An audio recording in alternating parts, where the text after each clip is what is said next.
కొలస్సీయులకు రాసిన పత్రిక 2వ అధ్యాయము. మీ కొరకును లవదొకియ వారి కొరకును శరీర రీతిగా నా ముఖము చూడని వారందరి కొరకును నేను ఎంతగా పోరాడుచున్నానో మీరు తెలుసుకొనగోరుచున్నాను.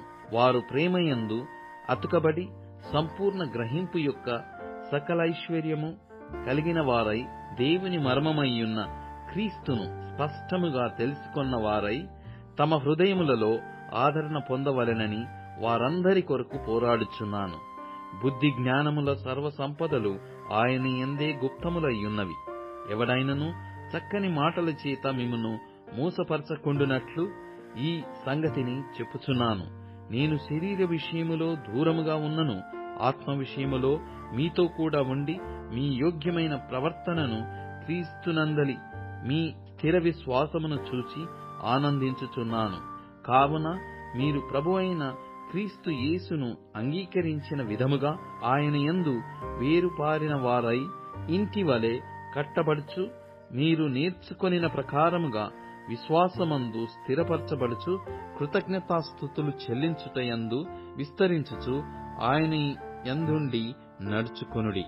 ఆయనను అనుసరింపక మనుషుల పారంపర్యాచారమును అనగా ఈ లోక సంబంధమైన మూల పాఠములను అనుసరించి మోసకరమైన నిరర్ధక తత్వజ్ఞానము చేత మిమ్మును చెరపట్టుకొని పోవువాడవ ఎవడైనా ఉండునేమో అని జాగ్రత్తగా ఉండుడి. ఏలయనగా దేవత్వము యొక్క సర్వ పరిపూర్ణత శరీరముగా క్రీస్తునందు నివసించుచున్నది, మరియు ఆయన యందు మీరును సంపూర్ణులయ్యున్నారు. ఆయన సమస్త ప్రధానులకును అధికారులకును శిరస్సయ్యున్నాడు. మీరును క్రీస్తు సున్నతి యందు శరీరేచ్ఛలతో కూడిన స్వభావమును విసర్జించి ఆయన యందు చేతులతో చేయబడని సున్నతి పొందితిరి. మీరు బాప్తిస్మమందు ఆయనతో కూడా పాతిపెట్టబడిన వారై ఆయనను మృతులలో నుండి లేపిన దేవుని ప్రభావమందు విశ్వసించుట ద్వారా ఆయనతో కూడా లేచితిరి.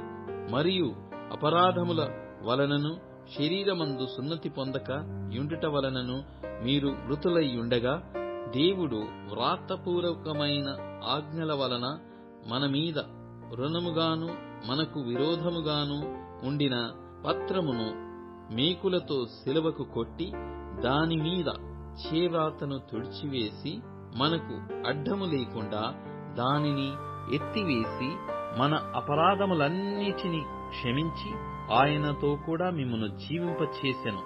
ఆయన ప్రధానులను అధికారులను నిరాయుధులనుగా చేసి శిలువ చేత జయోత్సవముతో వారిని పట్టి తెచ్చి బహాటముగా వేడుకకు కనుపరిచెను.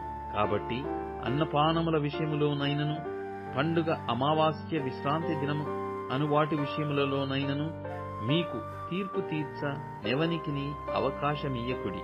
ఇవి రాబోవు వాటి ఛాయయే గాని నిజస్వరూపము క్రీస్తులో ఉన్నది. అతి వినయాసక్తులై దేవదూతారాధనయందు ఇచ్చ కలిగి తాను చూచిన వాటిని గూర్చి గొప్పగా చెప్పుకొనుచు తన శరీర సంబంధమైన మనస్సు వలన ఊరక ఉప్పొంగుచు శిరస్సును హత్తుకొనిన వాడెవడును మీ బహుమానమును అపహరింపనీయకుడి. ఆ శిరస్సు మూలముగా సర్వ శరీరము కీళ్ల చేతను నరముల చేతను పోషింపబడి అతుకబడినదై దేవుని వలన కలుగు వృద్ధితో అభివృద్ధి పొందుచున్నది. మీరు క్రీస్తుతో కూడా లోకము యొక్క మూల పాఠముల విషయమై వృత్తి పొందిన వారైతే లోకములో బ్రతుకుచున్నట్టుగా మనుష్యుల ఆజ్ఞలను పద్ధతులను అనుసరించి చేత పట్టుకొనవద్దు, రుచి చూడవద్దు, ముట్టవద్దు అను విధులకు మీరు లోబడనేలా అవన్నీ వాడుకొనుట చేత నశించిపోవును. ఇట్టివి స్వేచ్ఛారాధన విషయములోను, వినయ విషయములోను, దేహ శిక్ష విషయములోను జ్ఞాన రూపకమైనవి అని యోచించబడుచున్నవే గాని శరీరేచ్ఛానిగ్రహ విషయములో ఏమాత్రమును ఎన్నిక చేయదగినవి కావు.